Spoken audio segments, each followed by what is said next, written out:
नमस्कार, आप देख रहे हैं सच पत्रिका न्यूज और मैं हूं बालकृष्ण शुक्ला। आप सभी का स्वागत करता हूं आज के बुलेटिन में। आज के बुलेटिन की शुरुआत करते हैं क्राइम की खबरों से, उसके बाद दिखाएंगे क्षेत्र की तमाम बड़ी खबरें। यदि आपको हमारी खबरें पसंद आती है तो चैनल को सब्सक्राइब करें और बेल आइकन वाले बटन को जरूर दबाएं। अब देखते हैं खबरें विस्तार से। कोटपुतली नीम का थाना स्टेट हाईवे पर सरुण टोल नाके के पास अज्ञात बदमाश मारपीट कर एक नई अपाची मोटरसाइकिल और मोबाइल लूटकर फरार हो गए। सभी बदमाश 2 मोटरसाइकिलों पर सवार थे। घटना की सूचना मिलते ही सरुण थाना पुलिस ने बदमाशों की तलाश प्रारंभ कर दी है। जानकारी के मुताबिक दांतिल ग्राम निवासी अमित बलाई ने करीब 1 माह पहले ही सफेद रंग की एक नई अपाची मोटरसाइकिल खरीदी थी। बाइक पर नंबर नहीं लिखे हुए थे। वह रात्रि करीब 1:30 बजे अपने दोस्त धर्मपाल गुर्जर के साथ उसी मोटरसाइकिल पर सवार होकर कोटपुतली से अपने गाँव जा रहा था। अमित के अनुसार वह सरुण टोल नाके से कुछ आगे निकले तो पीछे से अचानक 2 मोटरसाइकिलें आई और आगे लगाकर उन्हें रुकवा लिया। सभी बदमाशों ने दोनों के साथ मारपीट शुरू कर दी और उनका मोबाइल भी छीन लिया। रात के अंधेरे में हुई इस वारदात के दौरान अमित ने भी हाथापाई की तो बदमाशों में से एक व्यक्ति का मोबाइल फोन वहां गिर गया। आखिरकार अमित ने शोर मचाना शुरू किया तो बदमाश उसकी मोटरसाइकिल और मोबाइल तथा उसके दोस्त का भी मोबाइल फोन छीनकर फरार हो गए। अंधेरा होने के कारण अमित बदमाशों की संख्या का आकलन नहीं कर सका। अमित ने मौके पर गिरे बदमाश के मोबाइल को अपने कब्जे में लिया। इसके बाद उसी फोन पर फोन आते रहे। अमित ने फोन रिसीव किया तो उसे मोबाइल लौटाने की धमकी मिलने लगी। घटना के बाद अमित ने मामले की सूचना सरुण थाना पुलिस को दी। उसने वहां मिले मोबाइल फोन को भी पुलिस के सुपुर्द कर दिया है। पुलिस का कहना है कि मामले में मुकदमा दर्ज कर लिया गया है। मोबाइल पर लॉक लगा हुआ है। बदमाशों की तलाश गहनता से की जा रही है। अगली खबर कोटपुतली थाने से।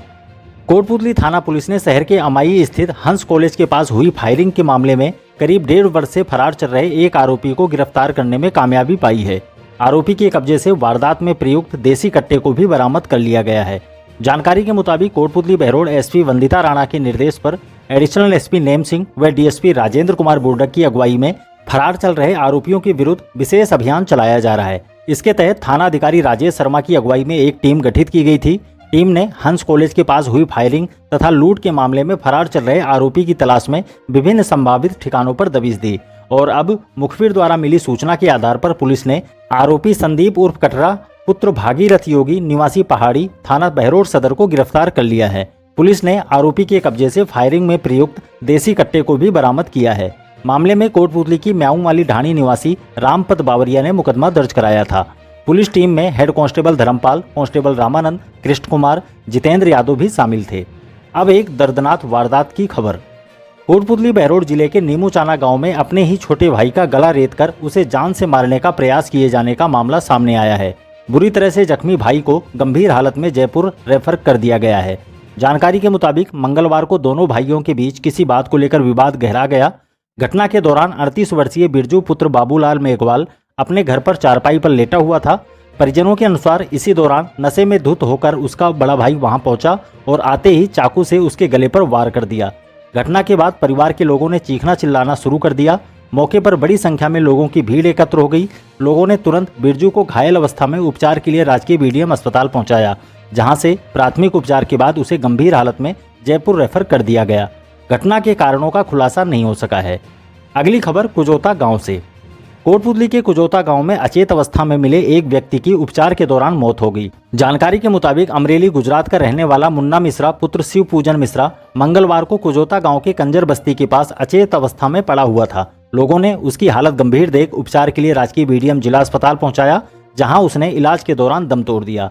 उसकी मौत के कारणों का खुलासा नहीं हो सका है। ट्रॉमा सेंटर के प्रभारी श्रीराम सराधना ने बताया कि घटना की सूचना सरुण थाना पुलिस को दे दी गई है। अब बजट पर नेताओं द्वारा दी गई प्रतिक्रिया की खबर। केंद्रीय वित्त मंत्री निर्मला सीतारमण द्वारा मंगलवार को लोकसभा में पेश किए गए देश के आम बजट में कोटपुतली के अनेक नेताओं ने अपनी प्रतिक्रिया दी है। विधायक हंसराज पटेल ने इसे विकसित भारत का लोक कल्याणकारी बजट बताया है। पटेल ने कहा कि केंद्र व राज्य सरकार का डबल इंजन बजट शहरों से लेकर गाँव ढाणी तक विकसित भारत की नींव तैयार करेगा, वहीं भारत को वैश्विक विकास की ओर अग्रसर भी करेगा। पटेल ने कहा कि यह बजट विकसित भारत की परिकल्पनाएं, अंत्योदय के प्रति दृढ़ संकल्प और नए भारत को वैश्विक विकास का अग्रदूत बनाने का रोड मैप है। दूसरी ओर पूर्व संसदीय सचिव व कांग्रेस नेता रामस्वरूप कसाना ने इसे निराशा से भरा दिशाहीन बजट करार दिया है। कसाना ने कहा कि राजस्थान की दृष्टि से बजट बेहद निराशाजनक रहा है। मोदी सरकार विगत कई वर्षों से केंद्रीय बजट में राजस्थान की निरंतर उपेक्षा कर रही है। इस बजट में प्रदेश की डबल इंजन वाली पर्ची सरकार को कुछ नहीं मिला। केवल एनडीए के सहयोगी दलों को खुश करने का प्रयास किया गया है। बजट से गांव, गरीब, किसान, युवा और मध्यम वर्ग को घोर निराशा हाथ लगी है। इधर भाजपा किसान मोर्चा के प्रदेश कोषाध्यक्ष दिनेश मित्तल ने कहा कि मोदी सरकार ने नए भारत को $5 ट्रिलियन की अर्थव्यवस्था बनाने का मार्ग प्रशस्त करके लोक कल्याणकारी, विकासोन्मुखी और सर्वसमावेशी बजट बनाया है। मित्तल ने कहा कि इससे भारत प्रत्येक क्षेत्र में आगे बढ़ेगा। बजट में महिलाओं, युवाओं, किसान समेत समाज के प्रत्येक जाति व वर्ग के लिए अनेकों योजनाएं लाई गई हैं। इधर कांग्रेस सेवा दल के जिलाध्यक्ष रघुवीर सिंह यादव ने कहा कि बजट में सिर्फ थोथी घोषणाएं की गई है। आज प्रदेश में भाजपा सरकार सत्ता में आने के बाद बिजली की बेतहाशा कटौती हो रही है, जिससे किसानों की कमर टूट रही है। बेरोजगारी से युवा त्रस्त है। आम जनता मूलभूत सुविधाओं को तरस रही है। केंद्र सरकार द्वारा पेश किए गए बजट में सिर्फ एनडीए के सहयोगी दलों को राजी करने का काम किया गया है।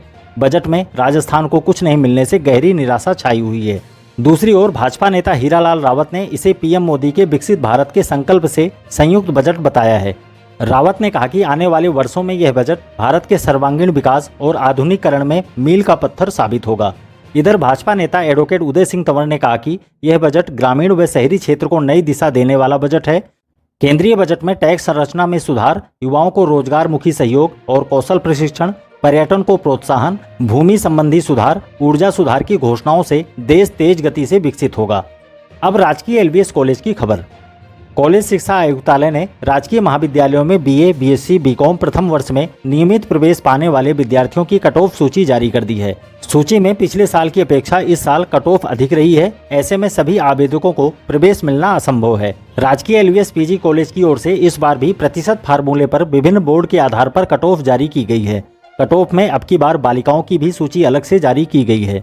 पहली कट ऑफ लिस्ट में सामान्य वर्ग के फर्स्ट डिवीजन के स्टूडेंट भी प्रवेश से वंचित रह गए हैं। एलबीएस कॉलेज में सामान्य वर्ग के लिए साइंस मैथ वर्ग में 89.80 से 91.40% पर दाखिला हुआ है। कॉलेज के नोडल अधिकारी प्रोफेसर देशराज यादव ने बताया कि मुख्य वरीयता सूची और प्रतीक्षा सूची में स्थान प्राप्त कर चुके अभ्यर्थी ई मित्र के माध्यम से 25 जुलाई तक फीस जमा करवा सकेंगे। फीस के लिए अभ्यर्थी को आवेदन करते समय प्राप्त एप्लीकेशन आईडी नंबर की आवश्यकता होगी। इसके अभाव में फीस जमा नहीं हो सकेगी। फीस जमा कराने से पहले कॉलेज में दस्तावेजों का सत्यापन कराना होगा। फीस न जमा कराने वाले विद्यार्थियों का प्रवेश स्वतः ही निरस्त हो जाएगा। अगली खबर पवाना स्कूल से। कोटपुतली के पवाना हिर ग्राम स्थित राजकीय उच्च प्राथमिक विद्यालय की छात्रा शीतल मीणा पुत्री पूरणमल मीणा का national means cum merit scholarship योजना में चयन होने पर सम्मान किया गया। सरपंच पूरणमल खटीक, प्राचार्य महेश चंद यादव ने माला व साफा पहनाकर छात्रा को सम्मानित किया। अतिथि के रूप में पंचायत समिति सदस्य प्रतिनिधि मनोज मीणा, देवेंद्र यादव, बिहारी लाल आर्य, मुसद्दी लाल खटीक ने भी बच्चों को प्रोत्साहित किया। प्राचार्य महेश चंद यादव ने बताया कि इस योजना के तहत छात्रा को 4 साल तक 1,000 रुपये प्रति माह के हिसाब से कुल 48,000 रुपये की छात्रवृत्ति प्रदान की जाएगी। प्रधानाध्यापक गुरजीत सिंह व रतन लाल शर्मा ने आभार व्यक्त किया। इस दौरान छात्रा शीतल मीणा के हाथों विद्यालय परिसर में पौधारोपण भी करवाया गया। कार्यक्रम में पूरणमल मीणा पंच, रतनलाल शर्मा, अनिल यादव, गुलशन, ओम प्रकाश व शक्ति सिंह सहित अनेक लोग मौजूद रहे। अब छात्र संघ चुनाव की मांग से जुड़ी खबर। अग्रवाल सेवा समिति रघुनाथपुरा ने अध्यक्ष दिनेश कुमार अग्रवाल की अगुवाई में नायब तहसीलदार नानूराम यादव को मुख्यमंत्री के नाम एक ज्ञापन सौंपकर छात्र संघ चुनाव शीघ्र कराने की मांग की है। इस दौरान लोगों ने कहा कि छात्र संघ चुनाव लोकतांत्रिक प्रणाली का एक महत्वपूर्ण हिस्सा है, जो छात्रों को राजनीतिक प्रक्रिया में भागीदारी का अवसर प्रदान करती है। इसके माध्यम से छात्र आगे चलकर राजनीतिक पदों पर पहुंचते हैं। वर्तमान में छात्र संघ चुनाव नहीं होने के कारण विद्यार्थियों में असंतोष व्याप्त है और वे लगातार विरोध भी कर रहे हैं। इस दौरान समिति के उपाध्यक्ष विकास अग्रवाल, एडवोकेट सीताराम अग्रवाल, कुशल बिदारिया, विकास यादव, संदीप आर्य, मुकेश कुमार सैनी व कालू राम जांगीर सहित अनेक लोग मौजूद रहे। और अंत में कुजोता गौशाला से खबर।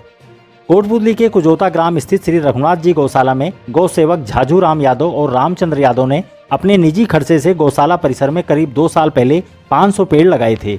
उन्होंने निरंतर उनकी देखभाल करते हुए बच्चे की तरह पालन पोषण किया और अब जब पेड़ पौधे बगीचे का रूप ले चुके तो लोगों ने दोनों गौसेवकों का स्वागत सम्मान किया। उनके द्वारा लगाए गए पेड़ों में नीम, पीपल, बरगद, शीशम सहित अन्य पेड़ शामिल हैं। इन पेड़ों के चलते गौशाला परिसर में अब हरियाली नजर आने लगी है।